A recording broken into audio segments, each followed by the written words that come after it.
So after you copy it down, what you are doing is you are trying to figure out which scenario or situation number one, situation number two, which one is a chemical change, which one is a physical change.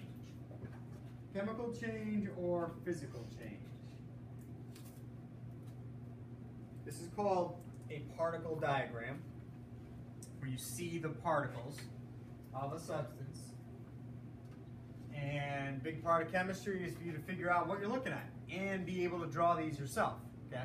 So what's happening in scenario number one? What's happening in scenario number two?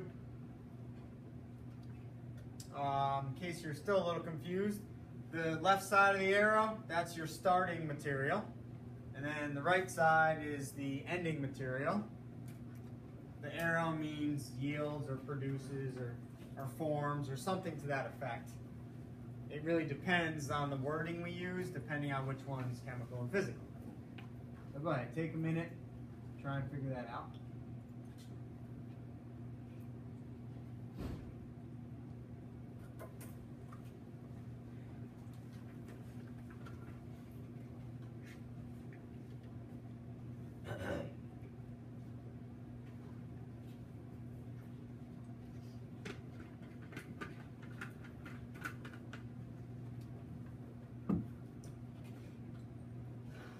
Nicole, are you allergic to sulfur? No. Okay. Nice.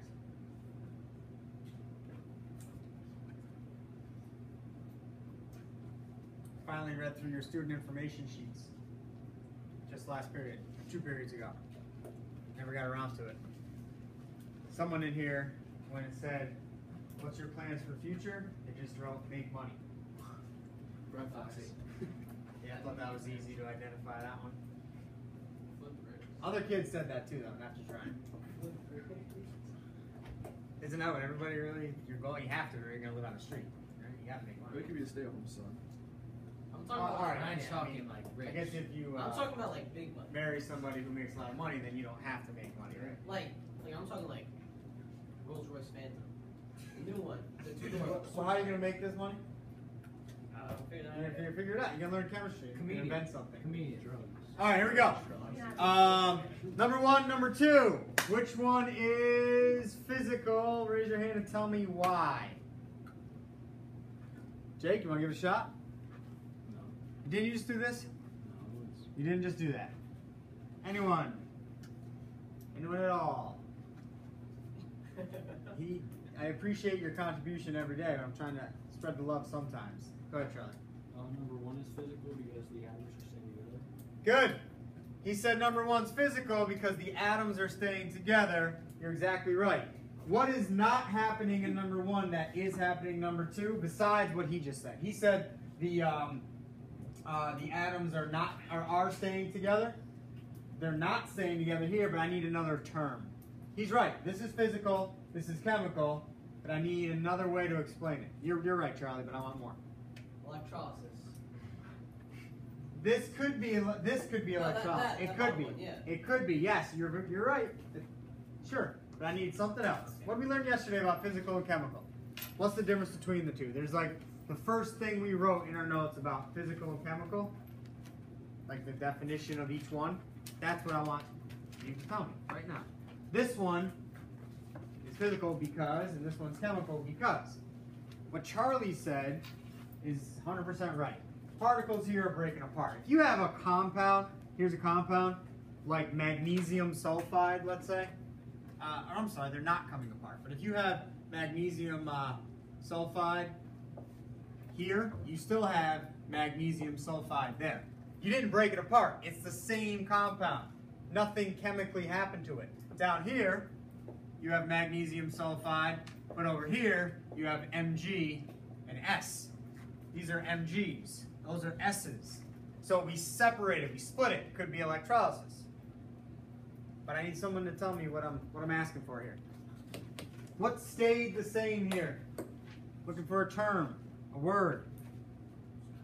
Yes, it's composition, the chemical composition, how it's made, how it's put together, stayed the same. Here, the composition changes. Instead of being together, they're now apart. So again, what Charlie said was good. I'm just really explaining it so you understand, okay? Very important to see the difference there, that if the phase, what phase is that? Say it out loud. What do you guys think? What phase is that? Liquid. What phase is that? Solid. So what's that called? Going from a liquid to a solid. Steph, what is it? Say it. Yes, give me another word for that. It starts with an F. Freezing. That's freezing or solidification. Good. This is actually called decomposition. So this is a chemical process when you split a compound into two pieces or two or more pieces. This, you're just cooling something down. That's all you're doing. So that's physical, that's chemical. Really important concept, lots of stuff going on there. You have to learn, starting today, how to draw atoms, how to draw compounds, how to draw liquids, gases, solids, gases, I guess, whatever, yeah, it's probably a gas.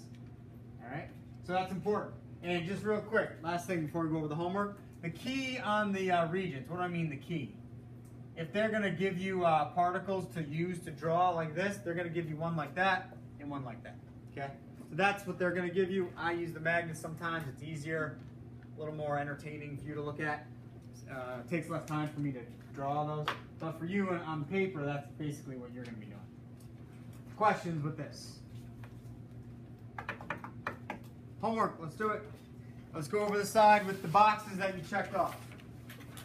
I'm going to read all the answers and then we'll go over the other side. Okay? Usually I'll call on people, but I'm going to speed it up a little bit.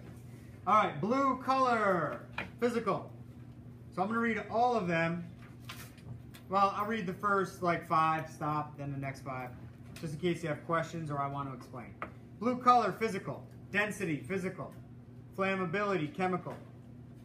Solubility, physical. Reacts with acid to form H2, chemical. Why is density a physical property, Ed? Density is from what it's made out of. Good, and since that doesn't change by measuring the density, it's physical. I kind of answered your question there. But when I say, when this column says physical property and that one says chemical, it means when you observe any of this happening, is it a physical change or a chemical change? So if you observe that water bottle's blue, by me saying it's blue doesn't change it. That's a physical property. If I take this, my earth science labs just used this. If I mass this, stick it in a graduated cylinder, watch the water go up, get the volume. So I get the mass and volume of this. I can find the density. I didn't change this. Getting the density doesn't change anything. That's physical. But if I light this on fire, see if it burns, and it does, let's say it burns, that's chemical, that's flammability, right? Because it's forming new substance. What's solubility mean? How well it dissolves. How well it dissolves. And what have we learned about dissolving? Chemical or physical? Physical. I can evaporate the water. What's going to be left behind? The solid, the copper 2 chloride, right? And if I don't get to that today, I'm going to show you that tomorrow. We're going to literally do it so you can see it. Even if we talk about it and you think you know it, and that's good, we want to see things, right? So yeah, solubility, that's a good word. You guys need to remember that. Solubility means how well it dissolves in water.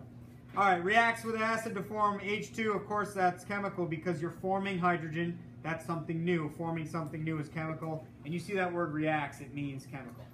6 is chemical, supports combustion, that's fire. That's easy. Sour taste, chemical. Melting point, physical. Number 9 and 10, both chemical because of the word reacts. You're forming a gas, forming water.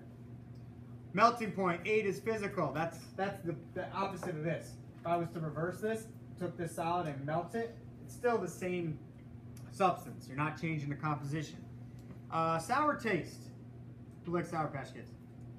Love Sour Patch Kids. I don't eat them so much anymore, but I used to eat pounds of those things. Put a Sour Patch Kid on your tongue. It tastes sour. Why? It can. Some are more sour than others. Why does it taste sour? And if you want to use something else, a lime, a lemon, whatever. Something that tastes sour to you, why does it taste, Warhead, why does it taste sour? Raise your hands. Raise your hands. Someone besides Ryan. Evan Quay, thanks for raising your hand.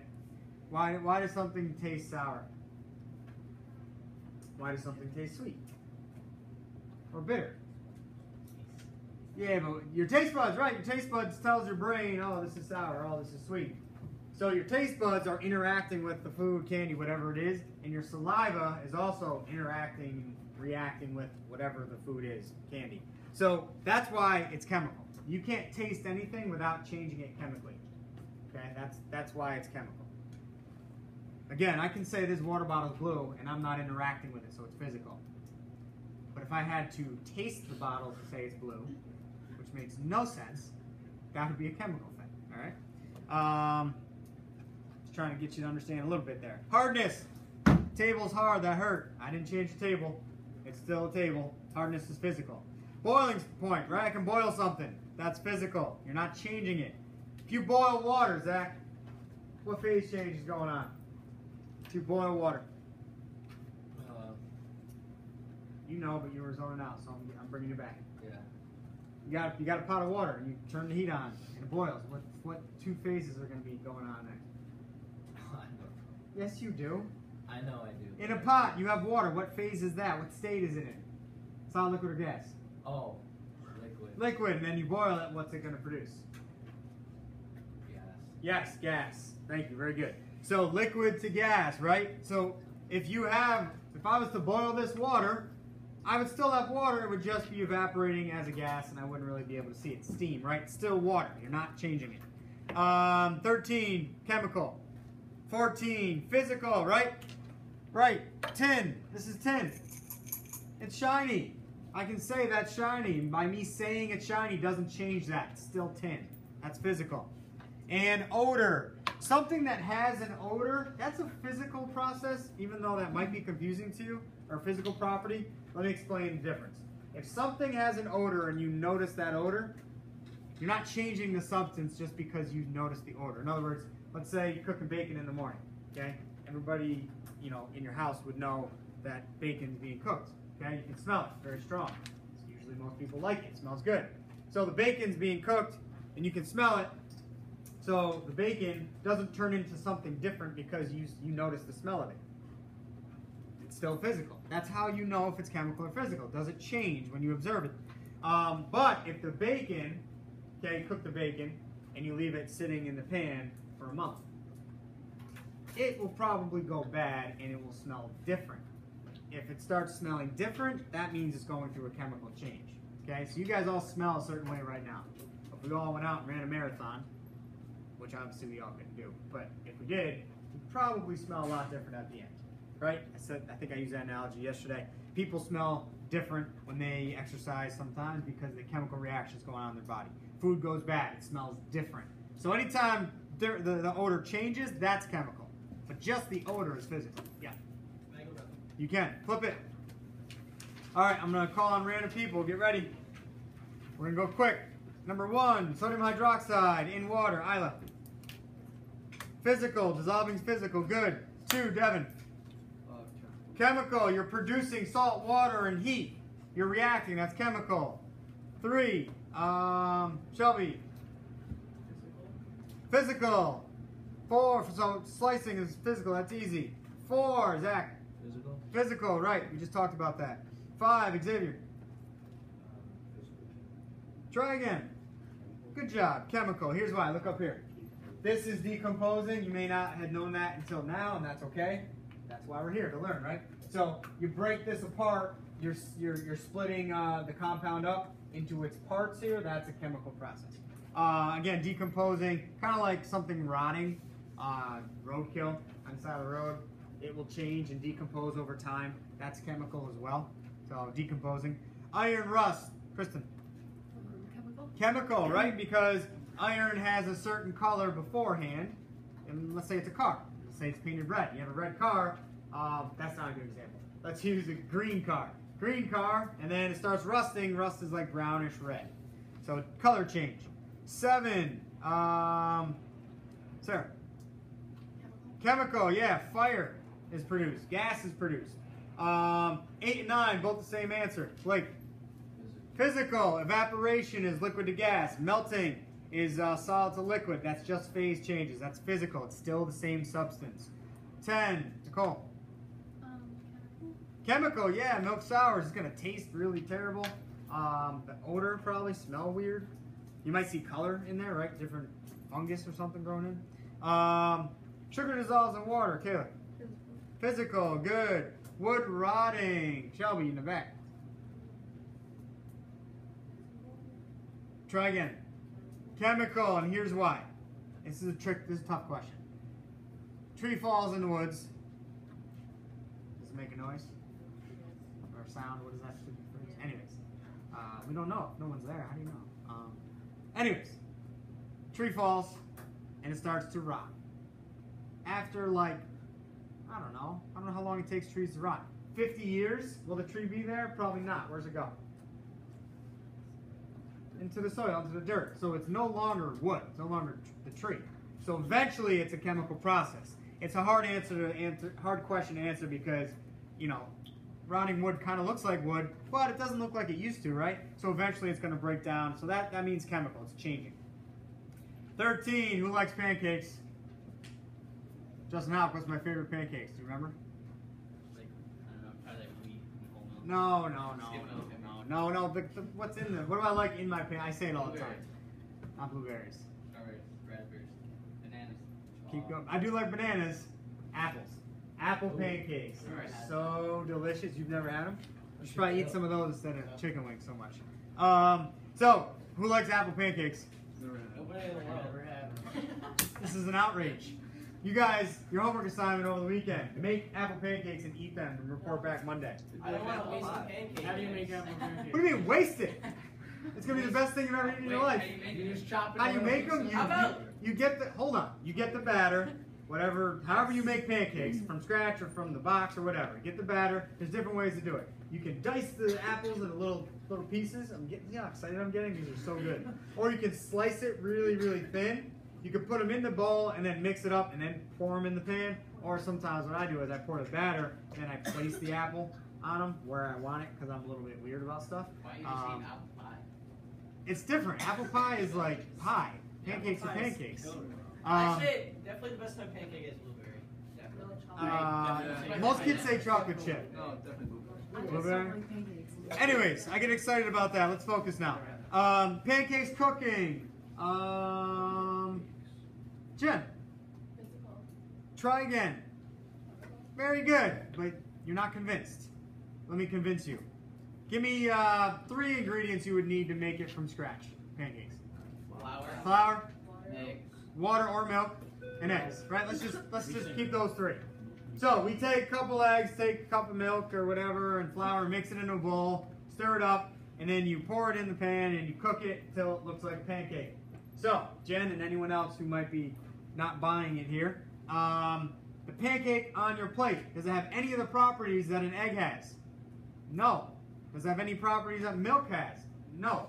Doesn't look like an egg, doesn't look like milk, and it doesn't look like flour or have properties of flour. Yeah. So It's flaky. Flour isn't flaky, it's powder. What kind of flour do you get? Flour. I don't know what else. There's only one kind of flour. The best I mean, kind of there's flour- different kinds, but. Listen, you buy flour, you put it in your cabinet for 50 years, then you take it back out, and it's good. I think it's Let's talk about the pancake again.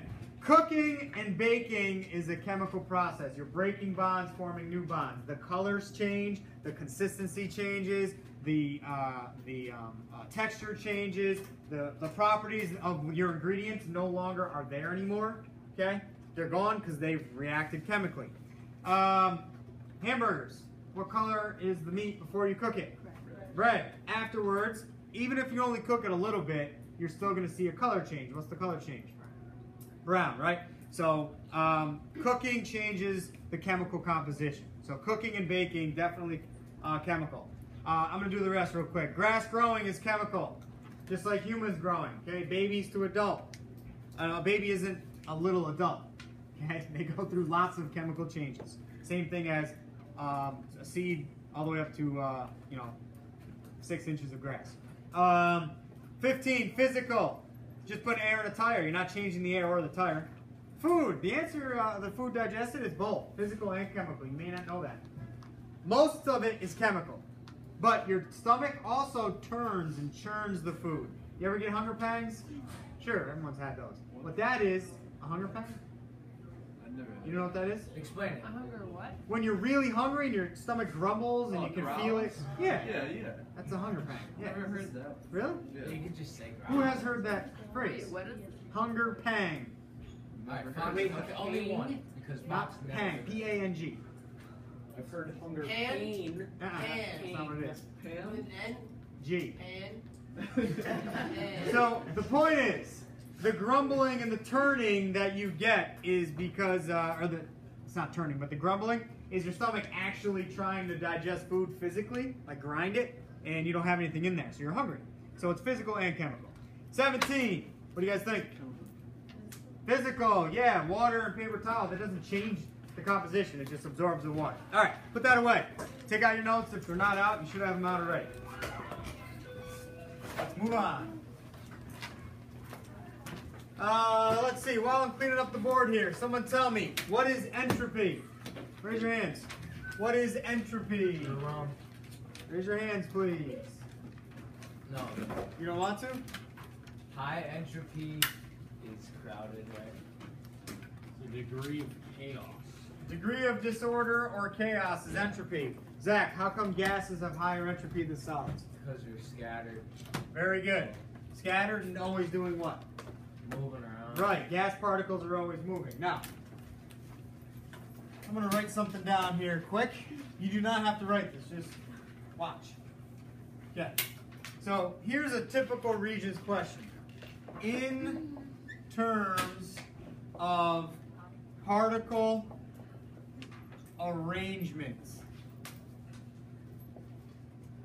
In terms of particle arrangement, explain why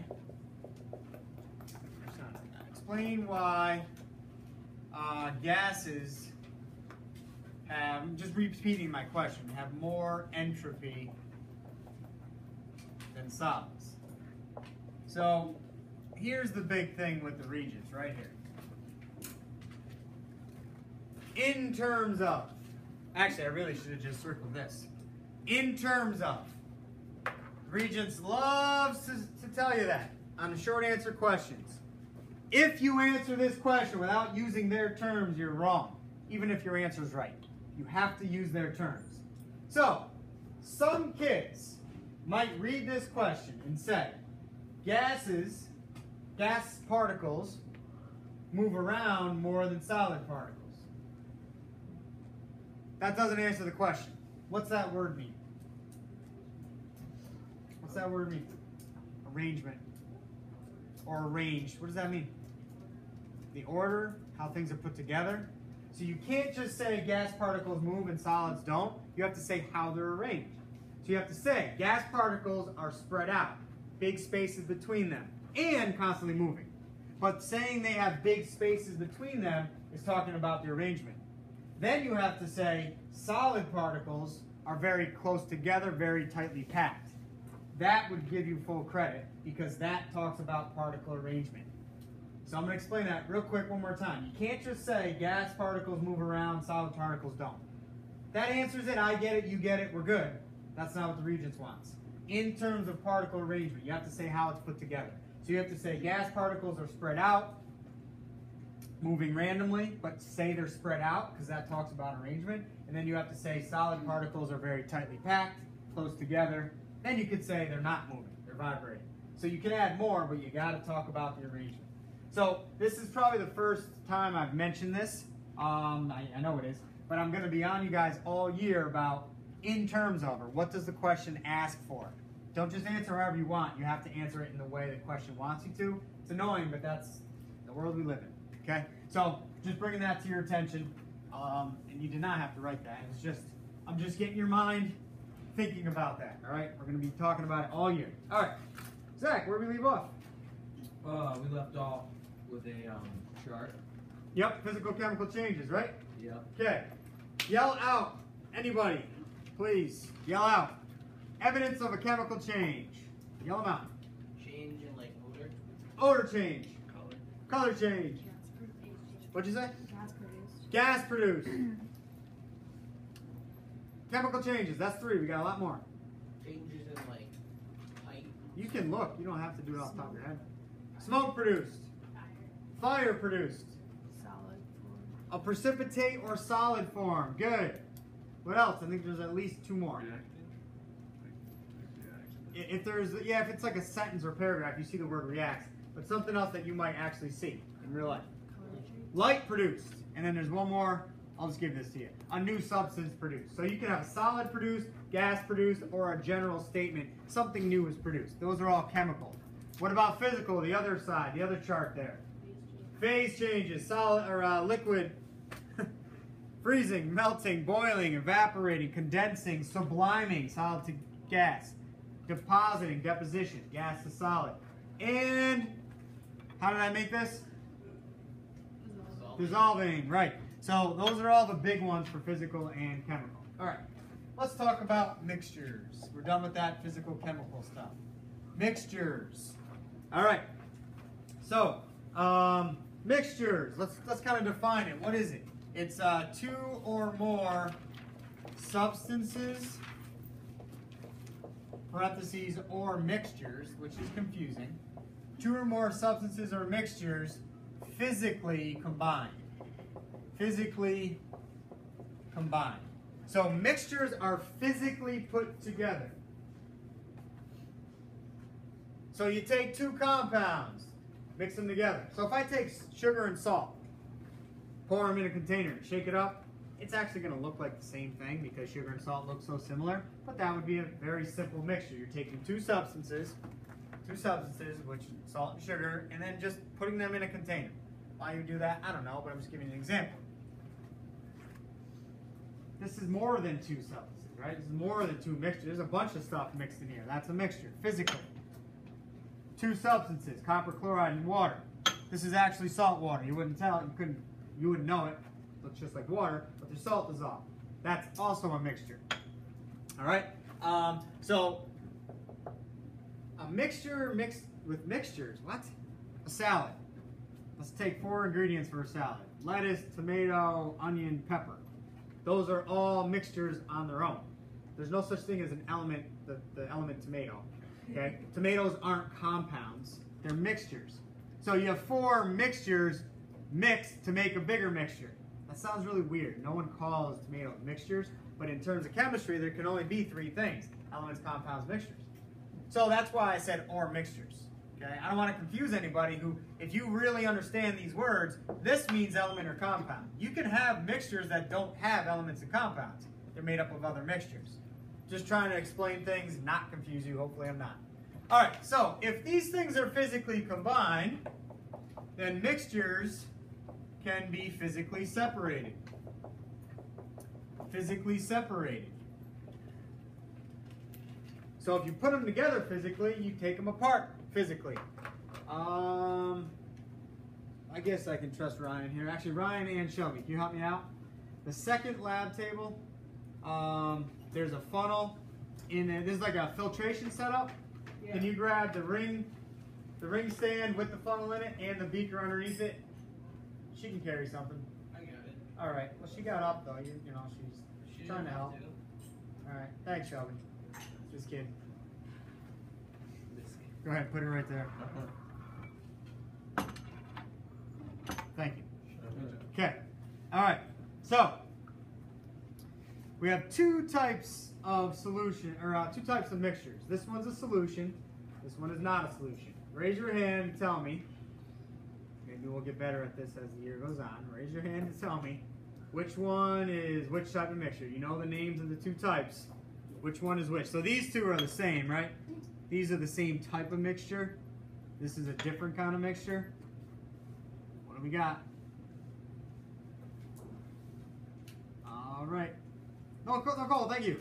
The solution is the Homogeneous and heterogeneous. heterogeneous. If I pour this through the filter paper, if you guys can't see, you can move your heads or desk or whatever. If I pour this through the filter paper, will it filter? Will it separate the dissolved compound from the water? Let's find out.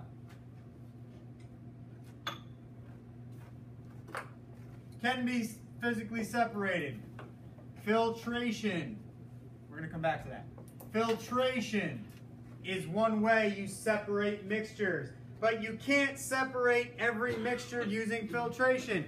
I'm showing you right now. You cannot separate this with filtration. You're going to see as soon as that's done dripping, I'll hold up what's in the beaker. It's going to look the same as this.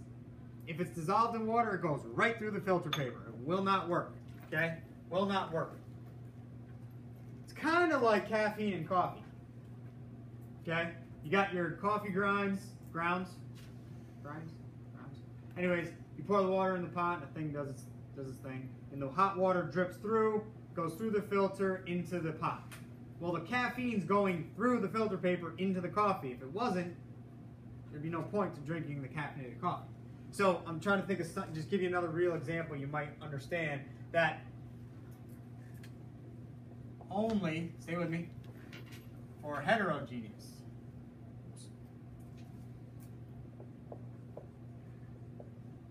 Only for heterogeneous. Sorry, that's messy. Homogeneous. Like this. Goes right through filters. Okay? Like the caffeine in coffee. Goes right through filter. The caffeine's dissolved. It goes right through. Okay? Goes right through. So, there's not much, but you can see. It's the same. Okay? It's the exact same. So this isn't going to work. This can be filtered. But I'm not going to pour it in that kind of filter. Why do you think it won't work if it might, but it'll take forever, like the rest of the day. It's too thick, too viscous, the oil in it, it's gonna get like clogged up. So instead, we'll use this. Oh yeah, that's delicious. It is disgusting, hopefully you remember it. So if you would like to come up and see, but what do you think gets stuck, what's going through? Water and oil. Water, oil, right? And then what's staying on top? The particles, the spices, the seasoning, whatever, the solid chunks, right? So heterogeneous can be filtered, not homogeneous, right? So homogeneous cannot. What? Someone say something? Jake did. Jake did. What do you have to say, Jake? What's going on, Jake? Okay. What would you like to say, Jake? All right, back to this. So filtration, only for heterogeneous. So, Bree, I don't think I called on you for the homework, sorry. I think I got almost everybody. How do we separate this if we can't filter it? Yes, evaporation, very good. So we can use evaporation or boiling for homogeneous, right? Homogeneous. So you can't just say, oh, filtration separates mixtures. I want to make sure you understand what type of mixture it could be used for, okay? Evaporation, boiling, that would work for homogeneous. You could probably boil the Italian dressing, right? And the water would go away. Yeah, it would be like this sludgy nastiness. And then you would have to filter. You would have to do some sort of filtration at some point to separate the big pieces from the small. So that's what I'm getting at. Now, the word I'm going to teach here, we'll probably finish with this word. You don't pack up yet. But this term here, distillation, is kind of like these two. I have the distiller in the back. I showed everybody. I think I brought the labs in. I don't think I brought the classes in, but I brought the labs in. You guys saw it. I explained it a little bit. I'm going to show you a picture up here tomorrow of what this looks like in lab. Not the one I have in the back. We'll call that the fancy one. You can set up crude or simple ones in lab if you have the right glassware. What does it do? Purifies water, right. So what it does, well here, let me show you really quick here. If you have a container with tap water, you don't have to draw this. You have tap water and it's in a sealed container. What happens is you heat it. So then this evaporates. And then you contain that water in some sort of, I don't know, some sort of tube, and then have it drip down into another one. And this is DH2O. What's DH2O? Distilled. Okay? Distilled. So this is just real quick sloppy drawing. The vapor collects and drips into a different container, and this has all the junk that's dissolved in water. That is left behind. If anyone is in the lab I had this morning, I showed you that piece the other day that I have to clean, so it cracked. So this is what distillation is. So distillation, real quick, separating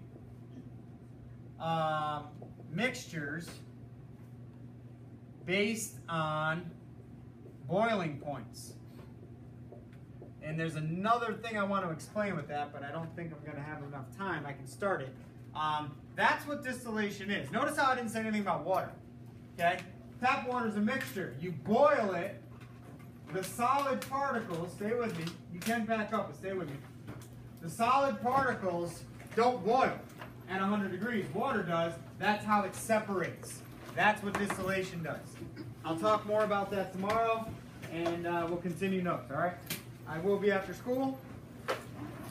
And that's it. Don't forget the book work. Don't forget the quiz tomorrow. What's the one? That top one, right? Yeah, the top one, Regents Chem.